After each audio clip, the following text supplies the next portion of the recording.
Hi guys, welcome back to my channel. तो जैसे कि मैंने आखिरी वीडियो में बोला था कि मैं आपको यहाँ आने का पूरा प्रोसेस समझाऊंगी।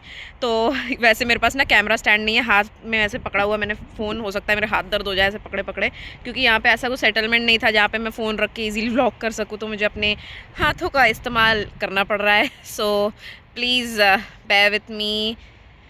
अगर आप लोगों को थोड़ी सी वीडियो हिलती डुलती नज़र आए तो माफ़ कर देना।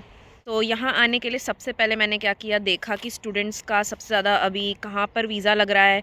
तो काफ़ी ज़्यादा कंट्रीज़ थी जहाँ पे वीज़ाज़ अप्रूव हो रहे थे, बट मैंने सोचा कि यार यूरोप जाना मेरे लिए बेटर रहेगा, क्योंकि मुझे जिस तरीके की लाइफ़स्टाइल चाहिए थी वो यहाँ पे है। सो मैंने क्या किया कि थोड़ी यूनिवर्सिटीज़ के बारे में रिसर्च किया कि कौन सी यूनिवर्सिटीज़ बेस्ट फैसिलिटीज़ दे रही है स्टूडेंट्स को, और कहाँ मैं जा सकती हूँ ये काम करने के लिए, आगे के मतलब मेरे फ्यूचर, एक बेटर फ्यूचर के लिए मेरे को कहाँ अपॉर्चुनिटीज़ मिल सकती है। तो मेरे को यूरोप ही पसंद आया, ऑनेस्टली स्पीकिंग। बहुत लोग हैं जो हेट करते हैं इस कंट्री को, I don't know for what reason, but मुझे तो यहाँ मज़ा आ रहा है। मतलब it is working out for me. I don't know whether it would work out for you, but definitely यार देखो, थोड़ा हाथ पैर तो मारने ही पड़ेंगे अगर आपको यहाँ आना ही है। तो सबसे पहले स्टेप नंबर 1 जो है वो रहेगा कि आपको यूनिवर्सिटीज़ के बारे में पता करना पड़ेगा। यहाँ पे बहुत ज़्यादा यूनिवर्सिटीज़ नहीं है, ये मैं बता दूँ। जैसे कि कनाडा, ऑस्ट्रेलिया में होती है, बहुत सारी यूनिवर्सिटीज़ होती हैं, ऐसा बिल्कुल सीन यहाँ पर नहीं है। तो काफ़ी लिमिटेड यूनिवर्सिटीज़ हैं जो इंडियन स्टूडेंट्स को भी एक्सेप्ट करती हैं, और मतलब अच्छा सिनेरियो है, पढ़ाई भी बहुत इंटरेस्टिंग है, आपको ऐसा दिक्कत नहीं आएगी। बट या ऑफ कोर्स थोड़ा इंटेलेक्ट लेवल तो चाहिए। देखो, अगर आप रटने वाला काम करते हो या फिर कॉपी वगैरह करते हो तो फिर यार दिक्कत आ जाएगी, क्योंकि रिफ्रेज और ये सारी चीज़ें तो आपको करनी ही पड़ेंगी। तो डेफ़िनेटली सबसे पहला ऑप्शन जो मेरे पास आया था, सबसे पहला स्टेप जो मैंने फॉलो किया था वो था यूनिवर्सिटी की वेबसाइट पे अप्लाई करना। After that what I did was, पूरा रिसर्च किया मैंने, सारा फैसिलिटीज़, अकोमोडेशन से लेकर कि everything I searched it up. उसके बाद मैंने देखा what will work out for me. उसके बाद मैंने टूरेबा यूनिवर्सिटी सेलेक्ट करी। वो क्यों करी? क्योंकि मैं मास्टर्स करने आई हूँ। बैचलर्स वाले ऐसे बहुत सारे बच्चे यहाँ पर हैं जो डिसअपॉइंटेड हैं, मैं झूठ नहीं बोलूँगी। लेकिन यार देखो, सबका अपना अपना एक्सपीरियंस होता है। ऐसे भी काफ़ी बच्चे जिनने अपनी लाइफ बना ली है भाई। तो डिपेंड करता है सारा आपके एफ़र्ट्स पे और आपके आउटलुक पे, ठीक है। आई वोंट से कि सबकी लाइफ एक जैसी जाएगी, ऑफ कोर्स नॉट। किसी किसी के लिए वर्क कर सकती है, किसी किसी के लिए नहीं करेगी, बट ये एफर्ट्स ज़रूर आपको डालने ही पड़ेंगे। और देयर विल बी टाइम्स जहाँ पर आपको डिसअपॉइंटमेंट होने की पूरी संभावना है, तो you have to be ready for that.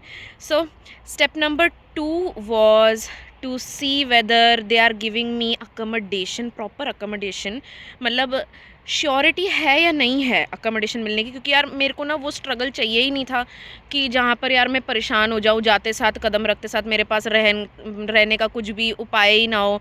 तो ये एक चीज़ भी मुझे अच्छी लगी टूरेबा की स्पेशली। और यहाँ पे आसपास थोड़ा सा सस्ता ही है, इतना कुछ महंगा वहंगा नहीं है जैसे कि यूजुअली सिटी साइड होता है ना।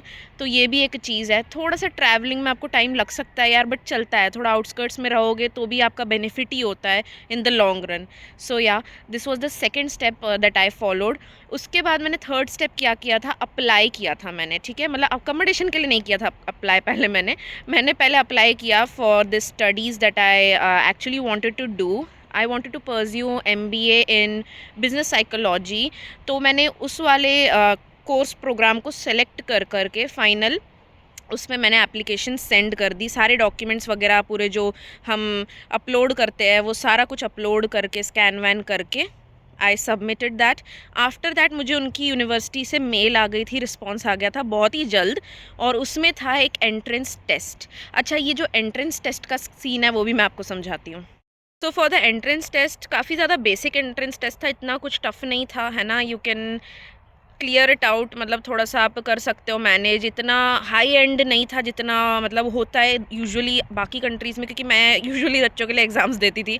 सो मुझे तो पता ही है कि क्या हालात है, जैसे फ़िनलैंड वगैरह में, और बहुत ज़्यादा टफ होता था। रिसर्चेस होती थी जिस पे से आपको फिर समराइज़ करना और ये सारी चीज़ें करनी होती थी, टाइपिंग ये वो।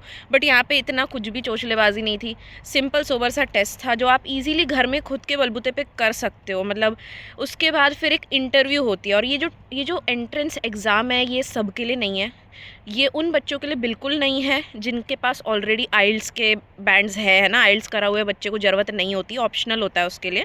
बट देखो, इसीलिए मैं बोलती हूँ कि ना आइल्स कम से कम करके रखो यार, it's good for you only and your future only.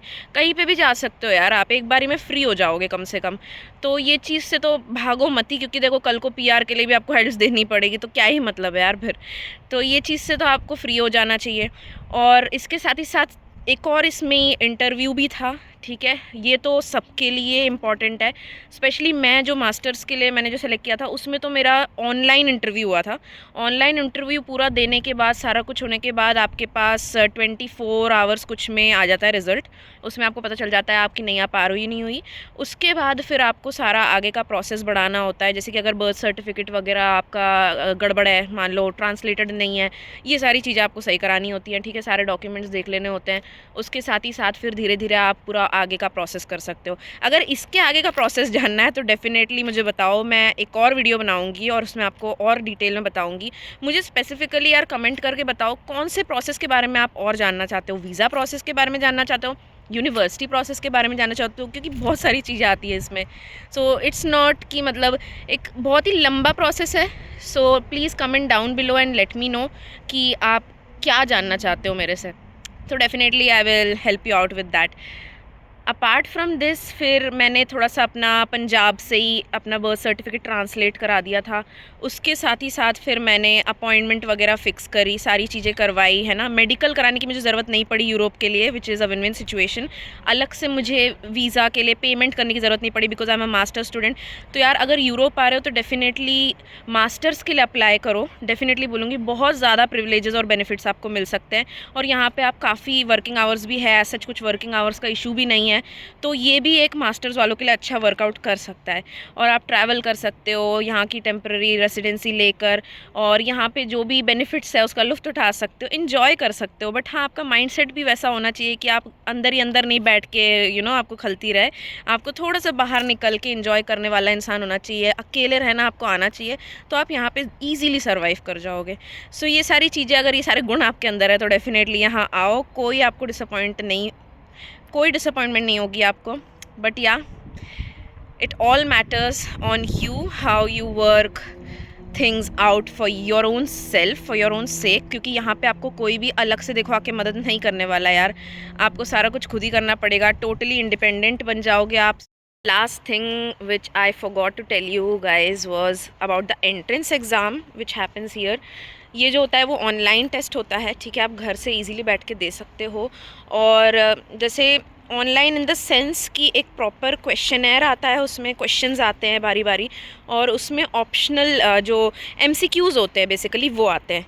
तो आप क्या कर सकते हो, इजीली जाके उन MCQs को फिल करके आंसर्स देकर you can definitely qualify for this particular program. So definitely do that for yourself. और थोड़ा सा एक्सप्लोर करो, डरो मत। मतलब अगर आप इंडिया से डर रहे हो तो फिर इधर पे प्रॉब्लम डेफिनेटली आएगी। सो ये सारी चीज़ें आपको देख के समझनी पड़ेंगी। ऑनलाइन सारा क्राइटेरिया लिखा हुआ है, तो टेस्ट का क्राइटेरिया आप समझ सकते हो और इजीली अप्लाई करके आ सकते हो। इतना कुछ भी टफ नहीं था, मुझे तो नहीं लगा। बाकी it's on you how you deal with the stress here and in India as well.